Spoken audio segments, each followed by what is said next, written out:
황금시간 90분으로 최고의 뇌와 몸을 만들어보자. 세계적인 CEO는 수면을 관리한다. 수면은 둘이서 한 놈이다. 잠을 잘 자야 가뿐하게 일어날 수 있고 깨어있는 시간을 잘 보내야 숙면을 취할 수 있다.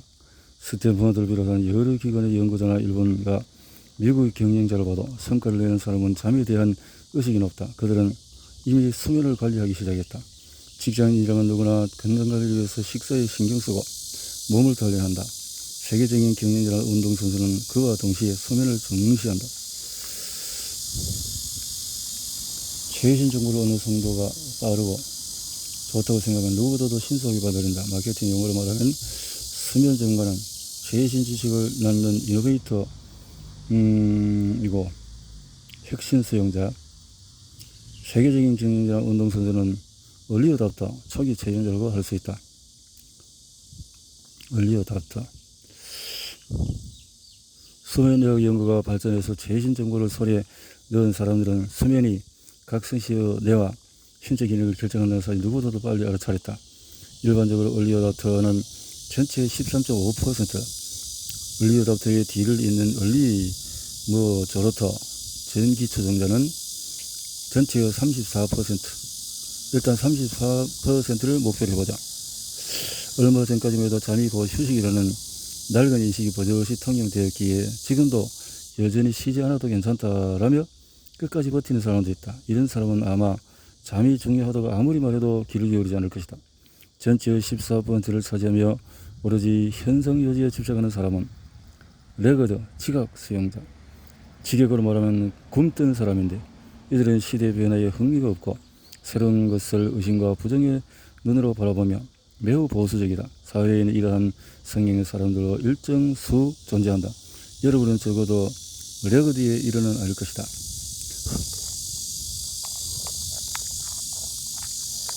맨 처음 90분을 깊게 뛰어난 사람은 당연히 바쁘다. 그렇게 수면 시간을 제대로 확보하기도 어렵다. 그러므로 나는 수면의 질을 최대한 높이 끌어올리는 방법을 제안하려고 한다. 사람은 잠들고 나서 눈 뜰 때까지 계속 똑같은 형태로 수면을 취하지 않는다. 수면에는 렘 수면과 또 뇌는 깨어있고 자는 수면과 논렘 수면 또 뇌는 몸도 있는데 이렇게 논렘 수면은 이렇게 1시간 반 동안에 논렘 수면, 렘 수면, 논렘 수면, 렘 수면, 논렘 수면, 렘 수면 이렇게 쭉 이어진다라는 거죠. 잠이 들면 곧바로 논렘 수면이 찾아온다. 특히 맨 처음 90분을 차지하는 논렘 수면은 수면 주기 전체에서 가장 깊은 잠이다. 사람을 이 단계에서 깨우기는 매우 어렵고 억지로 깨우면 일어나서도 머리가 개운하지 않다. 뇌파를 측정하면은 비활성 상태를 나타내는 크고 서행 운전하는 듯한 느린 파형이 나타나므로 서파 수면이라고 부른다. 입면 직후에 약 90분 뒤에는 첫 번째 렘 수면이 찾아온다. 눈꺼풀 아래에서 안구같이 빠르게 움직이는 급속 안구 운동이 나타나며 렘 수면 동안에는 꽤 현실적인 꿈을 꾸기도 한다. 이때는 의식이 없으나 비교적 간단하게 깨울 수 있다. 참고로 렘이라는 급속 안구 운동의 약자다. 논렘 수면과 렘 수면은 날이 밝을 때까지 4, 5회 반복해서 나타나며 보통 날이 밝을수록 렘 수면에 취하는 시간이 길어진다. 날이 밝을 무렵 얕고 긴 렘 수면이 찾아올 때 눈을 뜨면 자연스럽게 일어날 수 있다. 논렘 수면은 입면 직후에 가장 깊고 반대로 아침에 다가올수록 얕아지며 지속 시간도 짧아진다. 수면을 관리할 때는 첫 번째 논렘 수면 단계에서 깊이 자려면 어떻게 해야 좋을지를 고민해야 한다. 이 단계에 깊이 잘 수 있다면 뒤따르는 수면 리듬도 제자리를 찾아 자율전경이나 호르몬도 원활하게 기능함으로 다음날 일의 능률도 올라간다.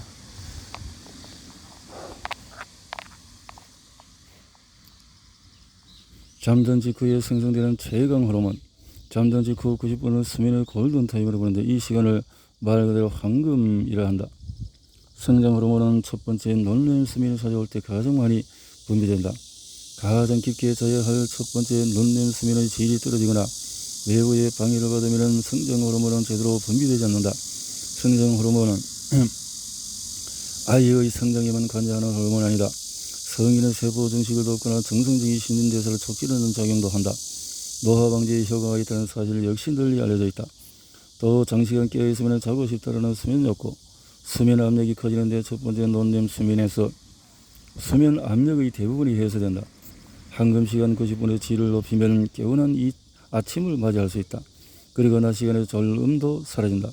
더 나아가서 푹 잤는데 피로가 풀리지 않는 일도 없어진다. 자세한 내용은 2장에서 이야기하겠다. 수면의 역할이 무엇인지를 파악하기 위해서 논림 수면 방해 실험을 할 때가 있는데 맨 처음 90분을 방해하면 이어지는 수면은 측정 곤란할 정도로 흐트러져서 실험에 이어갈 수 없으므로 보통 두 번째는 논림 수면부터 방해한다. 그만큼 맨 처음 90분은 수면에 없어서는 안 될 가장 중요한 바탕을 이룬다. better than nothing. 그럼에도 한 가지 미리 말해두자면 단시간 수면자가 아닌 보통 사람은 적어도 6시간 이상 자는 편이 가장 좋다. 시간에 얽매이지 않는 편이 좋다고 말해주거나 수면 시간을 적어도 6시간 확보해준다면 수면학자로서 기쁘겠다. 하지만 최소한의 수면 시간도 확보하기 어려운 사람에게 자선책을 제공하는 것이 이 책의 목적이다. better than nothing. 안 하는 것보다 낫다는 의미지만 실제로는 나은 정도가 아니다. 이 책에서 제안하는 수면의 자선책은 인생의 질까지 바꿀 것이다. 자선책을 뒷받침하는 요소이며 황금시간 90분을 얻고자 할 때 빼내올 수 없는 두 가지 스위치는 체온과 내이다. 이에 관해서는 4장에서 말하겠다. 거꾸로 말하면 이상적인 수면 시간을 확보하지 못한다 해도 잠자는 방식을 바꾸면 수면의 질이 높아지고 각성시대의 컨디션이 제자리를 찾을 것뿐만 아니라 기력도 왕성해진다. 그렇다면 양질의 수면은 우리가 깨어있을 때 구체적으로 어떤 영향을 미칠까? 수면에는 과연 어떤 힘이 숨어있을까? 지금부터 수면에 잠재된 힘을 파헤치면서 신비로운 수면의 본질에 다가가는 여행길로 발걸음을 옮겨보자. 왜 인생의 3분의 1이나 자야 할까?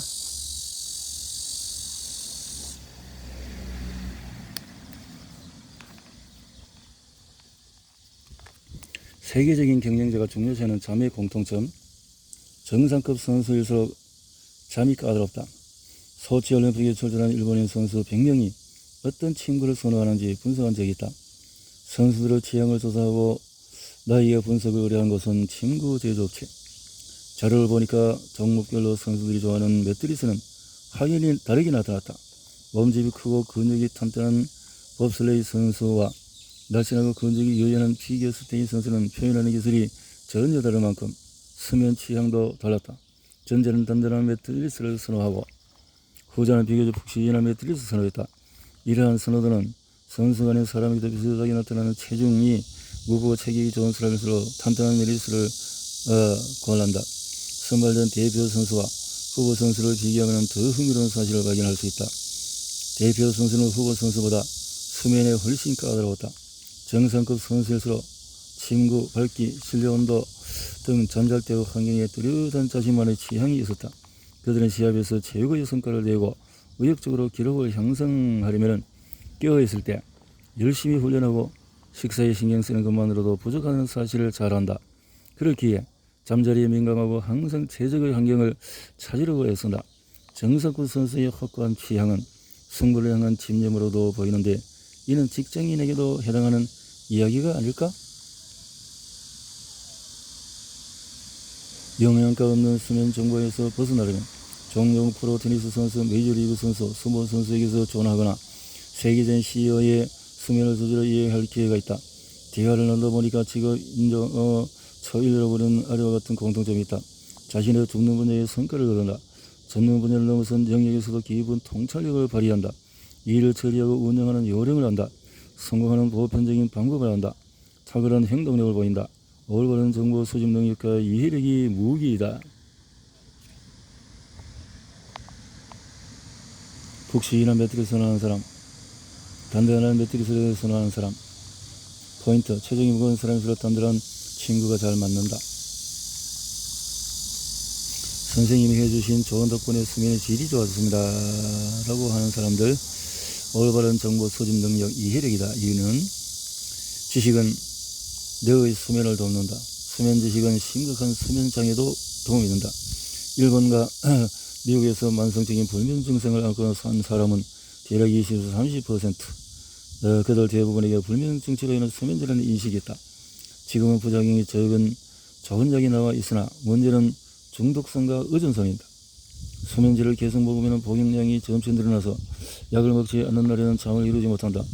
불면증은 위약 효과가 크게 나타난다. 즉 의사가 아주 강한 수면 유도제라고 설명하고는 평범한 밀가루를 만든 알약을 처방해도 약을 복용한 환자가 쉽게 잠들기도 한다. 한마디로 수면은 뇌와 관련이 깊다. 그래서 약을 쓰지 않고 불면증을 낫게 하려는 인지행동치료라는 치료법이 등장했다. 올바른 지식을 습득해서 깊이 이해한다. 다음날 활동의 결과 능률을 올려주는 행동을 설정한다.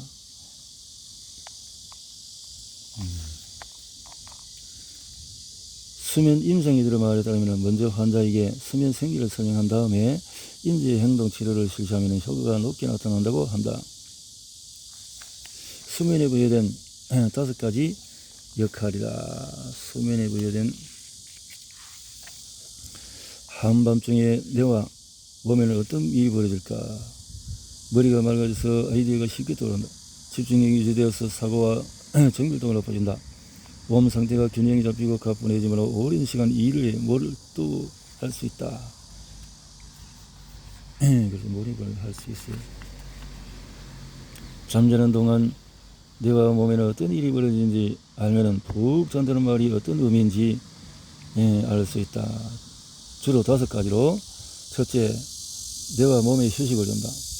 자율신경은 체온을 유지하고 심장을 움직이며 호흡하고 소화하고 호르몬 신진대사를 조절한다. 낮에는 교감신경, 다음에는 부교감, 논림 수면일 때와 식후에는 부교감신경이 우세하다. 밤에는 부교감신경이 원활하게 우위를 접하지 못하면 잠을 잘 이루지 못하고 얕은 잠을 잔다. 급기야 자율신경의 균형이 무너져서 체온과 소화기관의 활동 등 기초적인 신체 기능이 모두 흐트러진다. 최고의 수면이 수행해야 할 첫 번째 역할은 잠든 직후에 가장 깊은 논림 수면이 출현하는 황금시간 90분 안에 원활하게 부교감신경을 우위로 전환해서 뇌와 몸에 휴식을 가져다 주는 것이다. 기억을 정리해서 정착시킨다. 학습 후에 잠을 자면 기억이 정착된다는 연구 결과를 내놓은 연구자들이 많다. 렘 수면 중에 에피소드 황금시간 90분에 찾아오는 깊은 논렘 수면은 나쁜 기억을 지워버린다. 인면 초기와 새벽녘의 얕은 논렘 수면 단계에서는 몸으로 익힌 기억이 고정이 된다.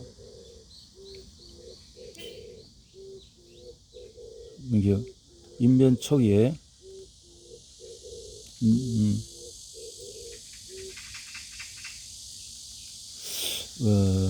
시간의 흐름에 따라서 논렘 수면과 렘 수면 주기를 몇 차례 반복하면 점점 얕은 수면으로 이동하면서 기억의 정리와 정착이 이루어진다.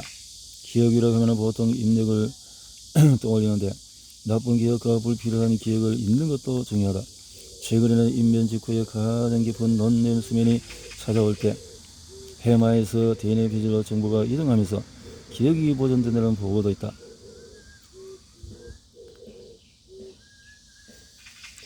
호르몬의 균형을 맞춘다. 뇌는 호르몬의 균형을 제어하므로 수면 시에는 다양한 호르몬 작용이 이루어진다. 호르몬은 생활습관병과도 밀접한 관계가 있으므로 잘 알아두는 편이 좋다. 양질의 수면 역시 생활습관병을 예방하는데 긍정적인 영향을 미친다는 사실이 연구로 밝혀졌다. 수면을 제한하면 지방세포에서 분비되는 식욕을 억제하는 렙틴이 감소하고 위에서 분비되는 식욕은 도도는 그레닌이 증가한다는 사실이 앞서 이야기했다.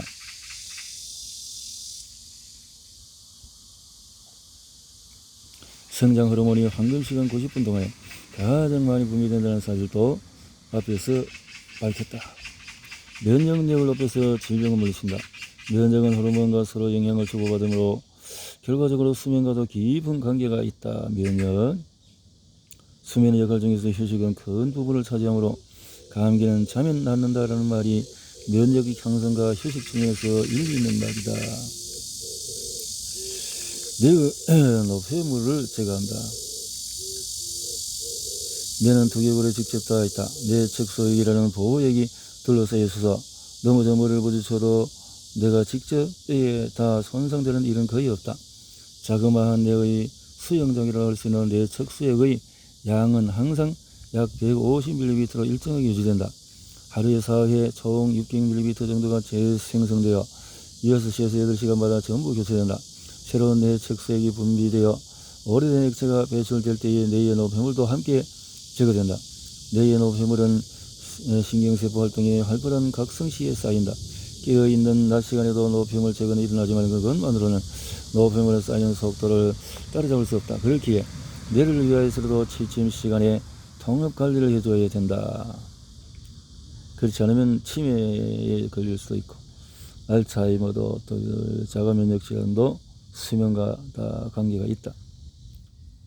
우리 연구실에서 실험실 결과 치매에 걸릴 위험이 큰 유전자를 가진 지읒 수면을 제한하자 치매 원인 물질 중에 하나인 베타 아밀로이드가 쉽게 쌓였다. 베타 아밀로이드는 잠을 자면 정상적으로 분해되고 배출돼서 축적되지 않는 뇌의 물질이다. 노폐물이다. 뇌의 노폐물이다. 해당 실험군지에게 수면제를 투여해서 억지로 재보자 베타 아밀로이드의 침착률도 떨어졌다. 수면, 자면 알츠하이머에 걸리기 쉽다. 자기 전에 안약을 넣으면 눈이 좋아진다고? 사람은 가만히 내버려두면 내가 몸을 혹사시킨다. 인류는 빛은 만난 뒤로 밤은 어두워서 아무것도 할 수 없는 시간이라고 생물로서의 대전제를 잃었고 20세기부터는 당연하던 듯이 24시간 체제로 돌아가기 시작했다. 그러기에 더욱 의식적인 휴식이 필요하며 수면이라는 휴식 시간을 최대한 활용해야 한다. 나는 컴퓨터의 영향으로 눈이 자주 필요하다. 원래부터 시력이 낮기도 하지만 그래픽 작업을 하고 나면 건조한 노면의 표변 같은 상태가 된다. 직장인 중에는 비슷한 이유로 고민하는 사람이 적지 않을 것이다. 그럴 때마다 몇 번이고 눈의 피로를 불어주는 안약을 사용하는데 밤에 자기 전에 넣고 눈을 감으면 눈을 쓰지 않게 휴식기 회복이 이루어지므로 왠지 효과가 더 좋은 것 같다. 안과는 내 전문 분야가 아니지만 안약 사용은 대정예법이므로 일시적으로 증세가 호전될 뿐 근고 눈을 제거하지 못한다. 하지만 휴식과 병행한다면 효과가 한층 높아지므로 여러가지 머리를 굴려 방법을 써보는 것도 좋다.